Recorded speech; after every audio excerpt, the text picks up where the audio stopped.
After a couple pivotal visits for NC State basketball in the last couple days, the next few days are more than likely going to be pretty quiet. Can NC State come out the other side on the finish line?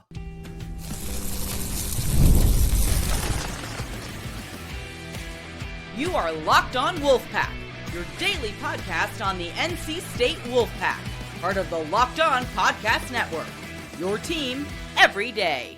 What's up, Wolfpack Nation? It's time to get locked in with Locked On.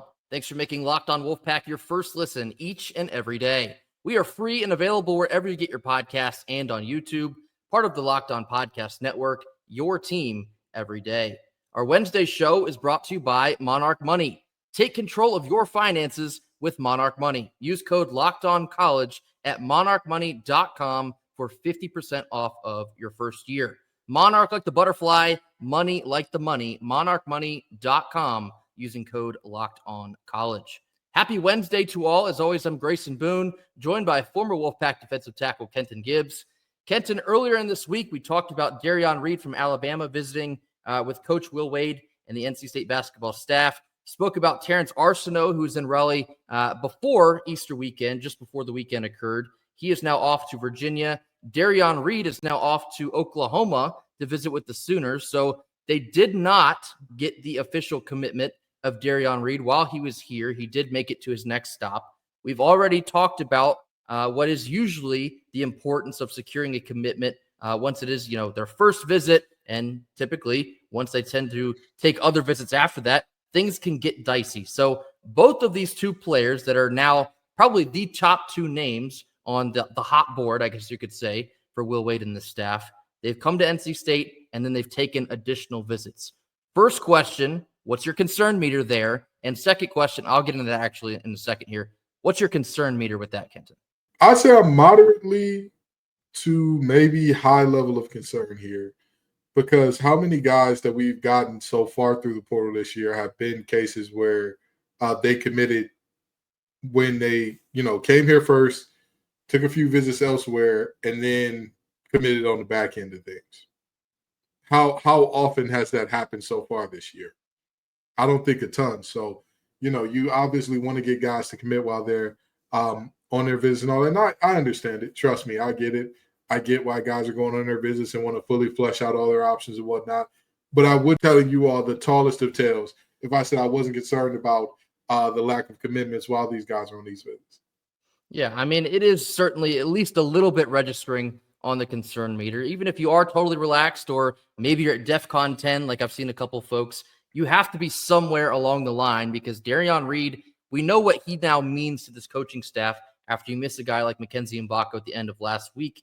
He's very clearly the top guy on the board, and they are doing every single thing they can to push this one across the finish line. We've definitely reached the part where we're just kind of rehashing the same information over and over and over again, but that's what comes with patience. We're just kind of waiting to see where this recruitment of Derrion Reid specifically goes, and then also the recruitment of Terrance Arceneaux as well. So Arceneaux's another situation. Feel good about him coming to Raleigh because originally he was only really planning to go to UVA, and we were able to convince him to come to NC State before UVA, which kind of gets you ahead of the pecking order. You would hope so in terms of getting that first visit as well. So again, Arceneaux's visit will conclude with Virginia today on Wednesday.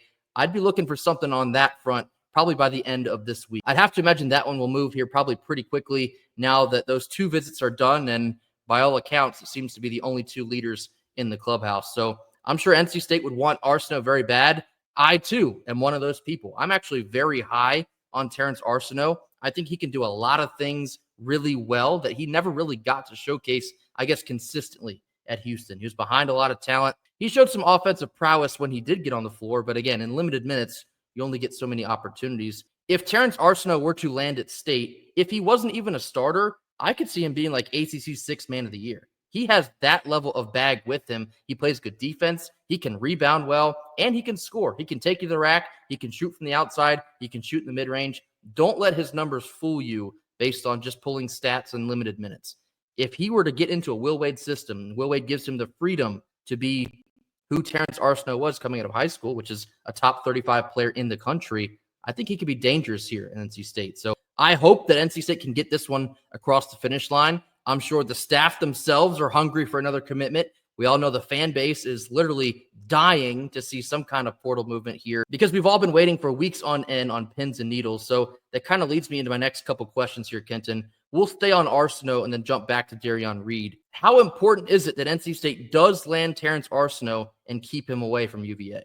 I'd say slightly less important than landing Reid. I would like Arceneaux. I think that that'd be a really good get. I really do. I think that he could massively help this team out. It is not to the same level of the urgency and need that there is for Reid.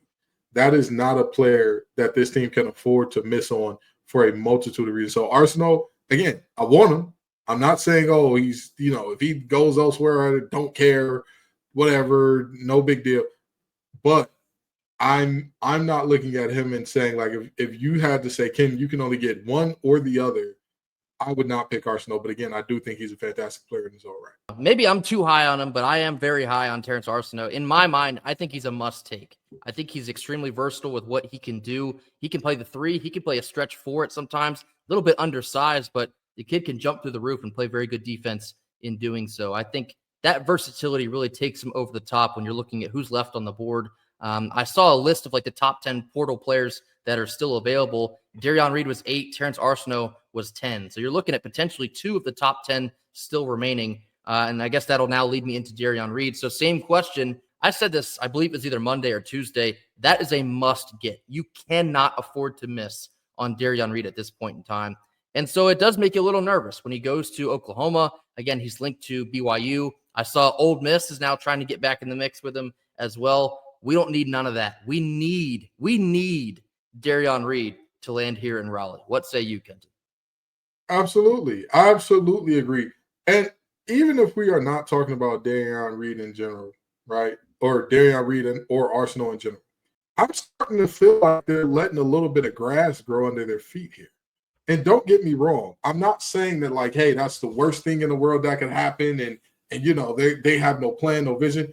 I'm just saying that's what it's starting to feel like at this point in time in the portal, which, again, like I talked about before, there are pros and cons to that very measured, very, hey, this is our number for this type of guy kind of approach. And again, it can contribute to, in the future, getting multiple showstoppers instead of just the one that you initially anticipated for. But again, it is starting to be a little like, all right, now what's going on? I need to, here's some things going on here. And again, I understand there's plenty of time left. I understand there's plenty of players left on the board. But again, for Derrion Reid, for bigs in general, I mean, what are you seeing? Grayson, correct me if I'm wrong. You were looking at the top 10 portal players left. How many of them are big bodies? It's extremely guard heavy, which the portal always will be. And I kind of liken the big men in the transfer portal for basketball. It's a little bit like offensive linemen in the portal for football. There's not going to be a ton of them, but they're going to extract a very heavy price tag. And, there's always going to be that premium, and the top big dog teams are going to be the ones that are able to reel those in. So NC State needs to act, and actually not even just act, but be a big dog team and secure the services of Derrion Reid here. I don't think it would be like a complete nuclear meltdown if you miss on one or both. But at the same time, I think this is where the two schools of thought kind of converge. When you're playing Moneyball and being resourceful and being smart about your analytics, on the other hand, you still got to be extremely urgent on the players that you do want to get. And I think these two guys, that is where this meets. You obviously have to be smart and use your resources correctly, not, overspend or blow the bank on somebody that you don't think will actually pan out for you. But at the same time, you look at what these two kids could bring to the program in a short amount of time, chasing success here in year one. I think both of them are great takes if that's what you're after. If you're after a top 4 ACC seed and trying to get to the NCAA tournament, both of these two kids provide the experience and the talent to help you get to that spot. So that, of course, is just my personal opinion. I've seen varying opinions on Terrance Arceneaux and even Derrion Reid. There's several other names out there, of course. Like, I know there's a kid from Butler that played at Millbrook just down the street here. Perhaps that could be a solid depth option as well. I saw us connected to Federico, named so nice. They named him twice from Texas Tech. We'll see where I keep saying this, but it's still true. There's so many names and so much time. So we're still waiting on pins and needles here. We'd like to see some movement. Hopefully by the end of this week, I think that would do us all a whole lot of good. So we'll see where this goes here in the coming days. Coming up next, we're going to switch gears and talk some portal on the football front. I have an interesting hypothetical for a name that just hit the portal for the second time in just a couple months. More on this after a quick word from our sponsors. Our Wednesday sponsor is Monarch Money. You ever check your bank account and wonder, where the heck did all my money go? It's happened to me a time or two, and that's because between dining out, shopping online, and sometimes entertainment, it's easy to lose track. That's where Monarch Money comes into play. It's your personal CFO giving you full visibility and control over your finances. Monarch Money isn't just a budgeting app, it's a complete financial command center. You can track all of your accounts, investments, and spending in just one place so you can stop managing your money and start building your wealth. Managing your money with your partner is also now smoother than ever. You can track shared and personal accounts, set goals, and stay on the same page without all of the stress. Take control of your finances with Monarch Money. Use code LOCKEDONCollege at monarchmoney.com for 50% off of your first year. That's Monarch like the butterfly, money like the money, monarchmoney.com using code LOCKEDONCollege. LOCKEDONCOLLEGE, Locked On College, for 50% off of your first year, only on Monarch Money. Middle portion of our Wednesday show, I have a little hypothetical that I think Kenton is already dreading me rehashing here.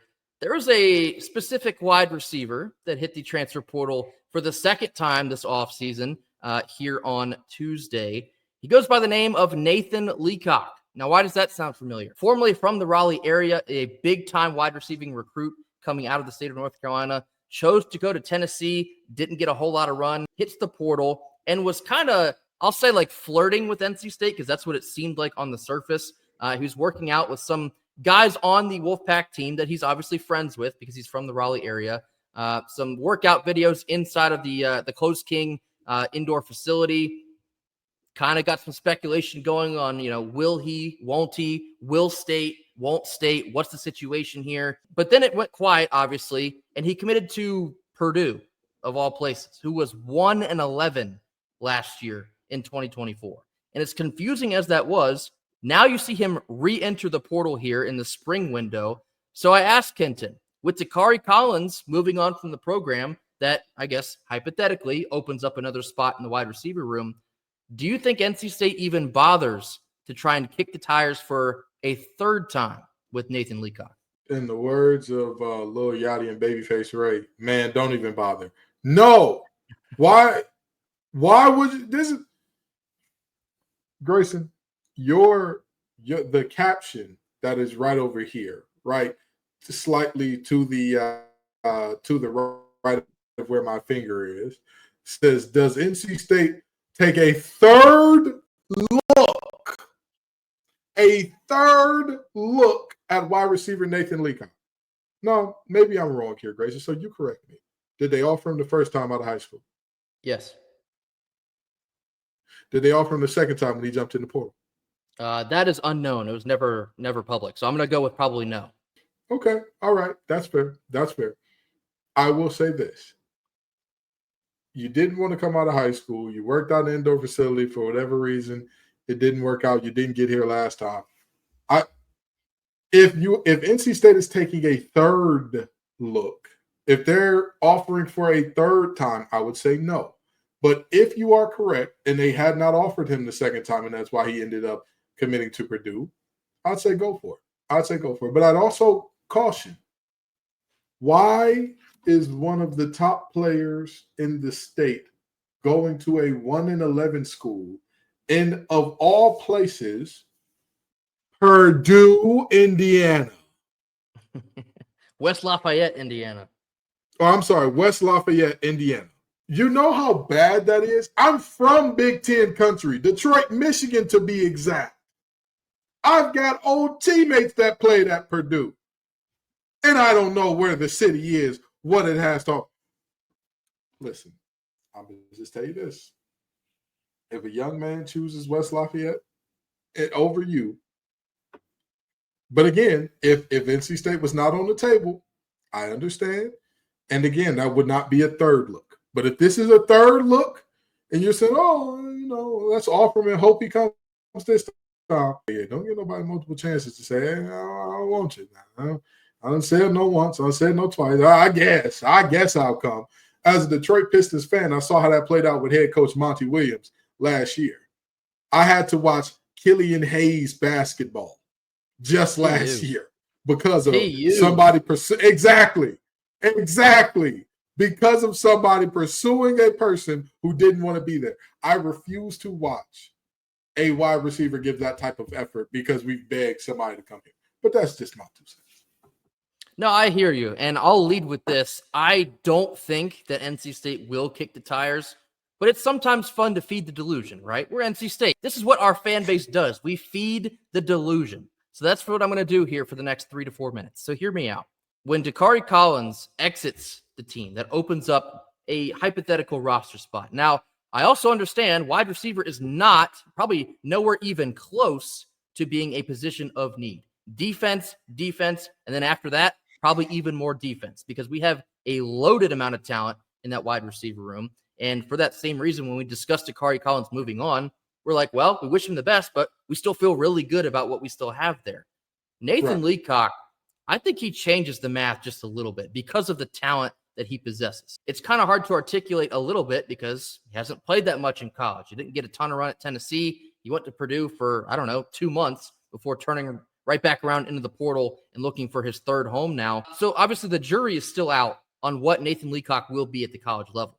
But what I saw of him at the high school level, that's a can't miss talent. That's a kid that you put him in the wide receiving room and your room gets better. I think when we talked about him previously, I used the exact same logic. NC State is not a program that is too good to pass up talent like Nathan Leacock. We are not too good in really any room to look at a guy and say, yeah, you're good, but, we have enough spots. We feel pretty good with what we got. No, NC State is not Ohio State. NC State is not Michigan. NC State is not Texas. We are not in a position to turn away top-level talent, or at least talent that you perceive to be top-level talent. And so that's why I think it's at least worth a cup of coffee. It's at least worth kicking the tires. I don't think they will, but at the same time here, we talked about this coming season and the defense for NC State. It already feels a little bit shaky. And we talked about the importance of the offense being able to function, not just function, but function at an extremely high level because you're more than likely going to have to win some shootouts. So if you know, or at least perceive to know, that you're going to have to win some shootouts, and then you see a talent that could potentially help you win more shootouts, I'm starting to think that maybe 1 + 1, sometimes it does equal 2. I don't know why you wouldn't consider him at all for that reason. Again, for the third time, I don't think they're going to look at him. But NC State is not a good enough program to not look at him. That is my overall point. Have we ever considered that NC State has not had those moments of, you know what, this guy would be good here, character-wise? You know what? I will say this, and I'm going to leave it here. I know at every university around the country, and I know for different coaches, they have their different things. Jimmy Johnson's a Hall of Fame head coach. He's one of, I want to say 3 or 4 head coaches all time to have won a national championship in college and the Super Bowl in the NFL. Not taken away from him at all. I know that everybody has their thing of these are the favorites, or the quarterback gets a lot more leeway than a backup long snapper or whatever, in whatever the case may be. Have we ever considered that the fact that the standard is not the standard is part of the reason? The standard being the standard for everybody, even, potential recruits. Hey, I want guys who want to be here. I want guys who they'll die about it. I want guys who will give up a knee about it, give up a tendon about it, give up whatever about it to show hey, I want to win more than everything else. Obviously, it's not about your X's and your O's, it's your Larrys and your Joes. And obviously, you go out there and get great players. But even when you get those great players, you hear Tim Tebow talk about his time at Florida. And we all know the type of delinquents they had on that roster. But you know what Tim Tebow said about the best times he had there?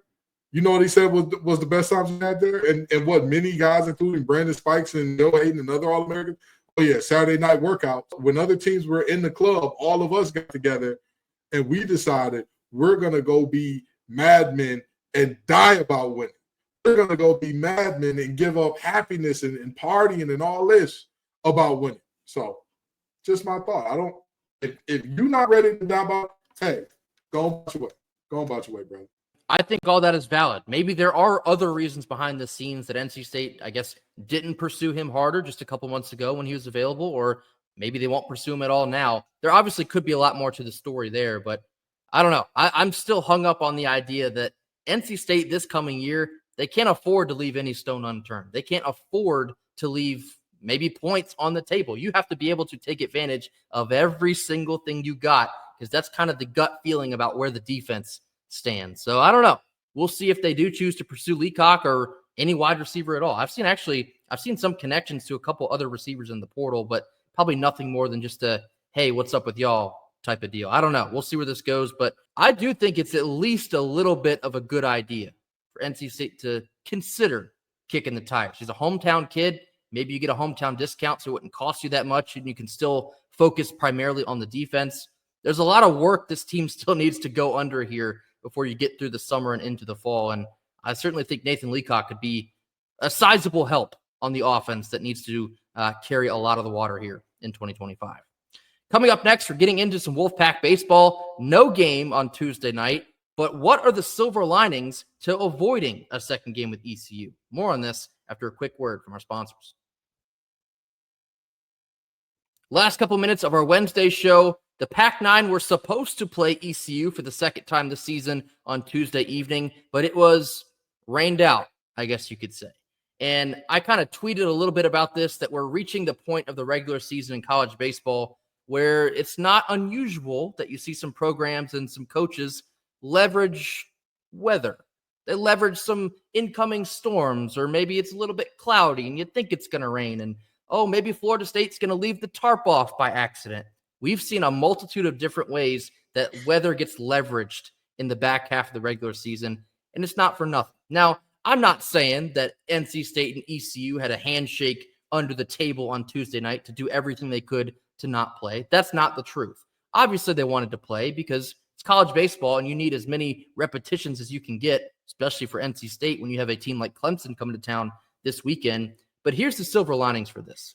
The way that the RPI in college baseball works, it's not exactly like the net in basketball, but it's not that different either. So, like, for example, because ECU is relatively mediocre this year, NC State, whether they beat ECU or lost to ECU on Tuesday night, their RPI would actually go down, which is stupid, the same way that the net is.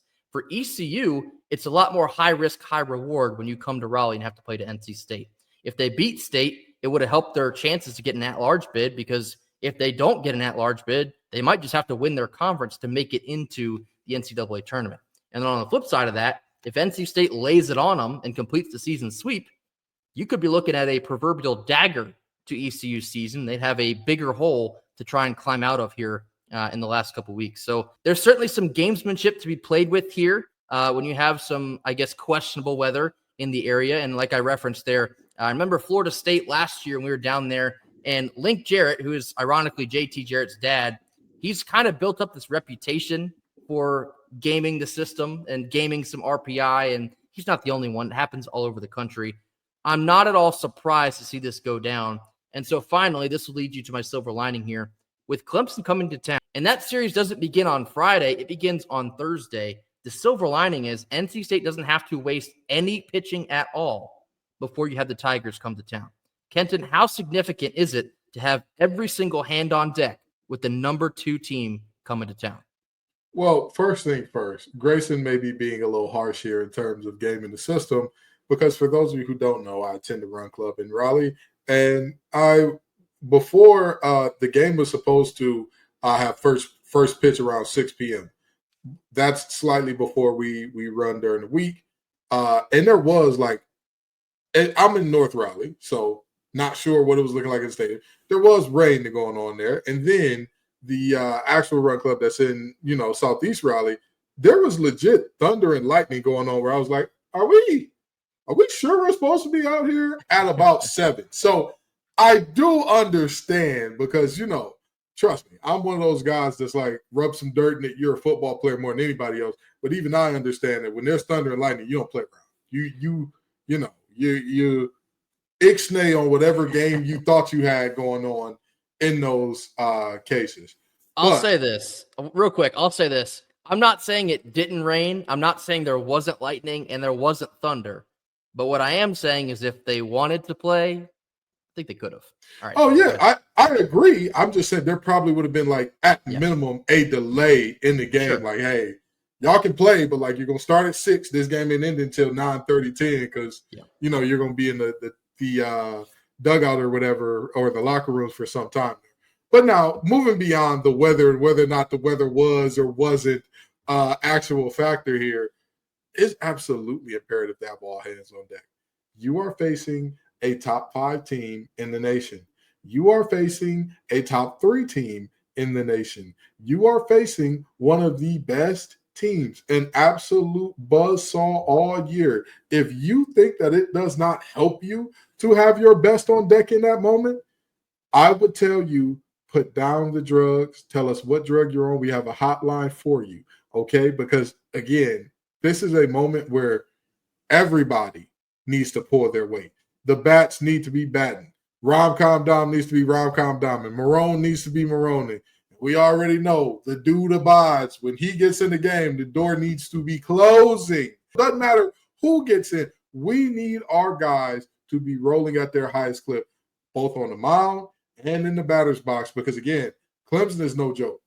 You mess around and play with them, you will get run-ruled, my friends. And not only that, but Clemson actually had to play a game here on Tuesday evening. They had to play Georgia. So not only do we get additional time to get right, even though I think we're fine now anyway, Clemson has to use some arms. I don't think they really threw anyone significant, just like we wouldn't have against ECU either. But what this is setting up for is a clash of proverbial titans this weekend. It is the biggest series of the season, just like I spoke about yesterday. I guess I'll just shout out Raleigh's Red every single day this week. This is the series of the season. Up to this point, of course, still got to play the Dirty Foot Club. So get out to the Doak. Hopefully it doesn't rain at all this weekend because we need each and every one of y'all in the house. Pack the Doak, support the Pac-9. Need to pull off a series win over the Clemson Tigers. That will do it for us here on Wednesday. As always, thank you all so much for joining us. Be sure to hit that like button. Drop your comments in the comment box. Give us your thoughts on how important it is that NC State can land Derrion Reid, Terrance Arceneaux, maybe one or both, or neither. If neither happens, where will you stand if that comes to fruition? Let us know in the comments. Tell us your thoughts on NC State not playing ECU on Tuesday night. Tell us your thoughts on if NC State football should try and look at perhaps Nathan Leacock or another wide receiver. I expect the answers to be no, and I get it, but I don't know. Mash that subscribe button if you have not already. We'll see you right back here tomorrow on Thursday for more. And until then, go Pack. Go Pack.